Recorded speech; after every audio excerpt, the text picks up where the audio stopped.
ನಮಸ್ಕಾರ. ದಿಕ್ಸೂಚಿ ಸ್ಪೆಷಲ್ ಸ್ಟೋರಿಗೆ ಸ್ವಾಗತ. ನಿಮಗೆಲ್ಲರಿಗೂ ಗೊತ್ತಿರುವಂತೆ ICC ಚಾಂಪಿಯನ್ಸ್ ಟ್ರೋಫಿ ಏಕದಿನ ಕ್ರಿಕೆಟ್ ಟೂರ್ನಿಯಲ್ಲಿ ಭಾರತ ತನ್ನ ಸಾಂಪ್ರದಾಯಿಕ ಎದುರಾಳಿ ಪಾಕಿಸ್ತಾನದ ಜೊತೆ ಸೆಣಸಲಿದೆ. ಇತಿಹಾಸದ ಪುಟವನ್ನು ತಿರುಗಿ ನೋಡಿದರೆ ಚಾಂಪಿಯನ್ಸ್ ಟ್ರೋಫಿಯಲ್ಲಿ ಭಾರತ ಹಾಗೂ ಪಾಕಿಸ್ತಾನ ತಂಡಗಳು ಒಟ್ಟು 5 ಬಾರಿ ಮುಖಾಮುಖಿಯಾಗಿವೆ. ಈ ಎಲ್ಲ ಪಂದ್ಯಗಳು ಯಾವಾಗ ನಡೆಯಿತು, ಇದರಲ್ಲಿ ಭಾರತ ಎಷ್ಟು ಬಾರಿ ಗೆದ್ದಿದೆ, ಹಾಗೆ ಪಾಕಿಸ್ತಾನ ಎಷ್ಟು ಬಾರಿ ಸೋತಿದೆ ಅನ್ನೋ ವಿಚಾರಗಳ ಬಗ್ಗೆ ನಾವು ತಿಳಿ ಹೇಳ್ತೀವಿ. ಆದರೆ ಅದಕ್ಕೂ ಮುಂಚೆ ನೀವಿನ್ನು ನಮ್ಮ ಚಾನಲನ್ನು ಸಬ್ಸ್ಕ್ರೈಬ್ ಮಾಡಿಲ್ಲ ಅಂತ ಹೇಳಿದರೆ ಸಬ್ಸ್ಕ್ರೈಬ್ ಮಾಡಿಬಿಡಿ. ಇನ್ನು ಈಗಾಗಲೇ ಹೇಳಿದಂತೆ ದುಬೈನ ಅಂತಾರಾಷ್ಟ್ರೀಯ ಕ್ರಿಕೆಟ್ ಮೈದಾನದಲ್ಲಿ ಭಾರತ ಹಾಗೂ ಪಾಕಿಸ್ತಾನದ ನಡುವೆ ಹೈ ವೋಲ್ಟೇಜ್ ಪಂದ್ಯ ನಡೆಯಲಿದೆ. ಇರುವಂತಹ ಪಂದ್ಯದ ಮೇಲೆ ಎಲ್ಲರ ಚಿತ್ತವಿದೆ. ಹೀಗಿರುವಾಗ ಇತಿಹಾಸದ ಪುಟವನ್ನು ತಿರುಗಿಸಿ ನೋಡೋದು ಕೂಡ ಅಗತ್ಯ ಅಲ್ವಾ? ಈ ಚಾಂಪಿಯನ್ಸ್ ಟ್ರೋಫಿಯಲ್ಲಿ ಇದುವರೆಗೆ ಭಾರತ ಹಾಗೂ ಪಾಕ್ ಒಟ್ಟು 5 ಬಾರಿ ಸೆಣಸಾಡಿವೆ.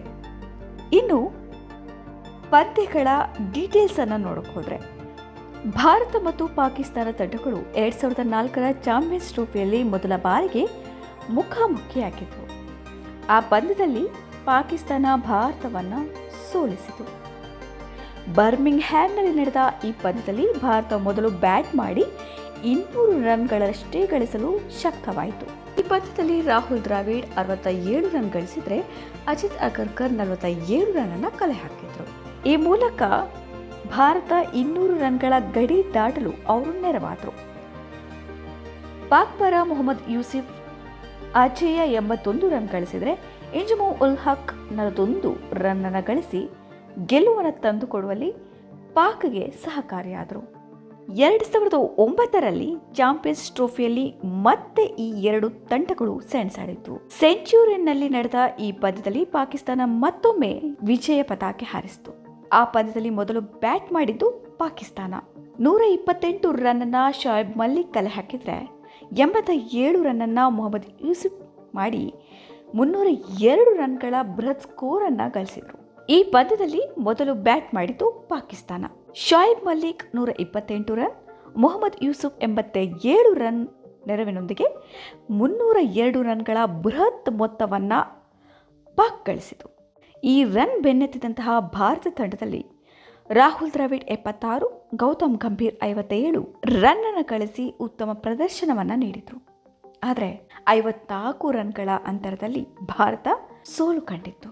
2013ರ ಆವೃತ್ತಿಯಲ್ಲಿ ಭಾರತ ಮತ್ತು ಪಾಕ್ ಮತ್ತೆ ಮುಖಾಮುಖಿಯಾದವು. ಇಲ್ಲಿ ಭಾರತ ಪಾಕ್ ಅನ್ನು ಸೋಲಿಸಿತು. ಬರ್ಮಿಂಗ್ಹ್ಯಾಮ್ನಲ್ಲಿ ನಡೆದ ಈ ಪಂದ್ಯದಲ್ಲಿ ಭಾರತ 8 ವಿಕೆಟ್ಗಳ ಭರ್ಜರಿ ಜಯ ಗಳಿಸಿತು. ಮೊದಲು ಬ್ಯಾಟ್ ಮಾಡಿದ ಪಾಕಿಸ್ತಾನ 165 ರನ್ಗಳಿಗೆ ಆಲ್ಔಟ್ ಆಯಿತು. ಶಿಖರ್ ಧವನ್ 48 ರನ್ ಗಳಿಸಿ ಭಾರತ ಸುಲಭ ಗೆಲುವು ಸಾಧಿಸಿತು. 2017ರ ಆವೃತ್ತಿಯಲ್ಲಿ ಭಾರತ ಮತ್ತು ಪಾಕಿಸ್ತಾನ ಬರ್ಮಿಂಗ್ಹ್ಯಾಮ್ನ ಒಂದೇ ಸ್ಥಳದಲ್ಲಿ 4ನೇ ಬಾರಿಗೆ ಪರಸ್ಪರ ಮುಖಾಮುಖಿಯಾಗಿದ್ದವು. ಈ ಬಾರಿಯೂ ಭಾರತ ಮೇಲುಗೈ ಸಾಧಿಸಿತು. ಈ ಪಂದ್ಯದಲ್ಲಿ ಮೊದಲು ಬ್ಯಾಟಿಂಗ್ ಮಾಡಿದ್ದು ಭಾರತ. ರೋಹಿತ್ ಶರ್ಮಾ 91 ರನ್ ಗಳಿಸಿದ್ರು. ಶಿಖರ್ ಧವನ್ 68 ರನ್ ಗಳಿಸಿದ್ರು. ವಿರಾಟ್ ಕೊಹ್ಲಿ 81 ರನ್ ಗಳಿಸಿ ಅಜೇಯರಾಗಿ ಉಳಿದಿದ್ರು. ಈ ಪಂದ್ಯದಲ್ಲಿ ಭಾರತ 319 ರನ್ಗಳ ಬೃಹತ್ ಮೊತ್ತವನ್ನು ಕಲೆ ಹಾಕಿತು. ಗುರಿ ಬೆನ್ನಟ್ಟುವ ವೇಳೆ ಪಾಕಿಸ್ತಾನ ಎಡವಿತು. 164 ರನ್ಗಳಿಗೆ ಆಲ್ಔಟ್ ಆಗುವ ಮೂಲಕ ಹೀನಾಯ ಸೋಲನ್ನು ಅನುಭವಿಸಿತು. ಆದರೆ 2017ರ ಚಾಂಪಿಯನ್ಸ್ ಟ್ರೋಫಿ ಫೈನಲ್ನಲ್ಲಿ ಭಾರತಕ್ಕೆ ನಿರಾಸೆ ಕಾದಿತ್ತು. ಫೈನಲ್ನಲ್ಲಿ ಭಾರತವನ್ನು 180 ರನ್ ಅಂತರದಲ್ಲಿ ಪಾಕಿಸ್ತಾನ ಸೋಲಿಸಿತು.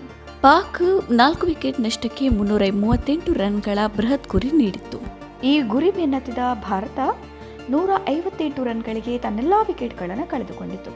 ಆ ಮೂಲಕ 3ನೇ ಸಲ ಟ್ರೋಫಿ ಗೆಲ್ಲುವ ಕನಸು ಭಗ್ನವಾಗಿತ್ತು.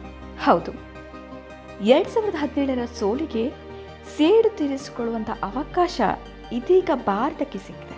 ಎ ಗುಂಪಿನ ಮೊದಲ ಪಂದ್ಯದಲ್ಲಿ ನ್ಯೂಜಿಲೆಂಡ್ ವಿರುದ್ಧ ಮುಗ್ಗರಿಸಿರುವ ಹಾಲಿ ಚಾಂಪಿಯನ್ ಪಾಕಿಸ್ತಾನದ ಪಾಲಿಗೆ ಈ ಪಂದ್ಯ ನಿರ್ಣಾಯಕವೆನಿಸಿದೆ. ಮತ್ತೊಂದೆಡೆ ಬಾಂಗ್ಲಾದೇಶ ವಿರುದ್ಧ ಗೆದ್ದು ಶುಭಾರಂಭವನ್ನು ಮಾಡಿರುವಂತಹ ಭಾರತ ಈ ಪಂದ್ಯವನ್ನು ಗೆದ್ದು ಸೆಮಿಫೈನಲ್ ಪ್ರವೇಶದತ್ತ ಹೆಜ್ಜೆ ಇಟ್ಟಿದೆ. ವೀಕ್ಷಕರೇ, ಇನ್ನೊಂದಿಷ್ಟು ಇಂಟ್ರೆಸ್ಟಿಂಗ್ ವಿಷಯಗಳೊಂದಿಗೆ ಮತ್ತೆ ನಿಮ್ಮನ್ನು ಭೇಟಿಯಾಗ್ತೀನಿ. ದಿಕ್ಸೂಚಿ, ಇದು ಸುದ್ದಿ ಮನರಂಜನೆಯ ಅನುಸೂಚಿ.